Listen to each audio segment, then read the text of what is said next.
So when I joined, the biggest struggle that I was having was deciding to leave my full-time career, like transition out of that. It was, something I've always been in a job, in a career. And I had come to that point in my life where I felt like I have to make a big change.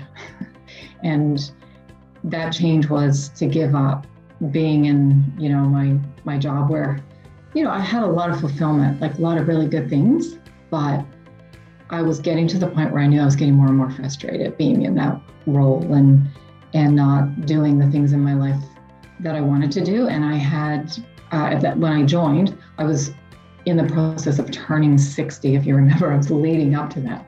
And I felt like 60 was a really good time for me to make a big change, to say, I'm going to live my life differently. I want to get on with things that are important to me and not be stuck in, doing what I've always done. And that throughout the last year and a bit has still been a bit of a process, but certainly coming to Aligned AF gave me the tools to do that. In the group sessions, one of the attractions that I had about that was that there would be all these other women. I know you don't just coach women, but it just happened that we did have all women. And I found that their stories and their, the struggles that they were having, the things that they were working on, gave me a few things. One was it allowed me to see, I'm not alone. People are going through all kinds of stuff. That we all have these fears and apprehensions. And then there was the inspiration of what they were doing. That sort of makes me feel like, okay, look at how great that is. I could do that too. And so that connection with other women was really powerful. One of the main reasons that I wanted to go through a transformation, like leave my full-time work and move into a different life, was my writing. And yet I think I kept resisting that for the longest time. I kept thinking, I can write, but I still have to work. And, I just turned 61 and I realized, I don't really have to work anymore if I don't want to. Like, we have the security to be able to say, we could pause, we could take a year off, we could go travel, we could do what we want. And then I rolled all that back to the writing piece is what I most want to do. And I have a lot of projects that I've initiated. I've got some that I've completed and I've just left them sitting on the shelf.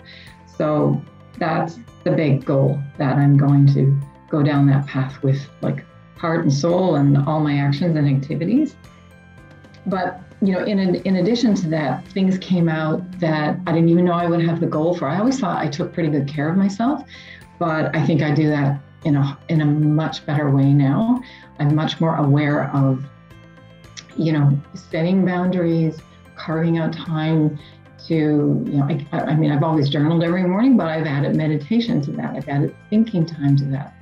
I don't think that going for a walk is taking time away. I think of it as investing in myself. So that the whole well-being and just nurturing my whole self has really escalated and has become, a goal that I'll keep for myself indefinitely.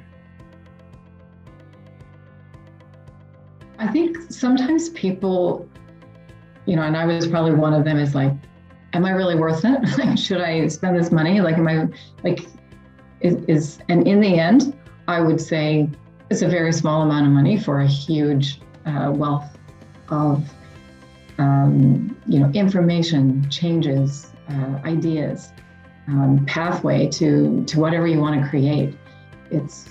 I would say, don't hesitate, jump in, like do what you have to do, but do it. And the benefits are so much bigger than what you think they're going to be. That's what it was for me. It was like, I think this will be really good, but it was even bigger and better than that. It gave me a lot more. There was, like I said, all those gifts that came were because, I took the initiative to say yes to the coaching. And it's something, that I'll come back to again.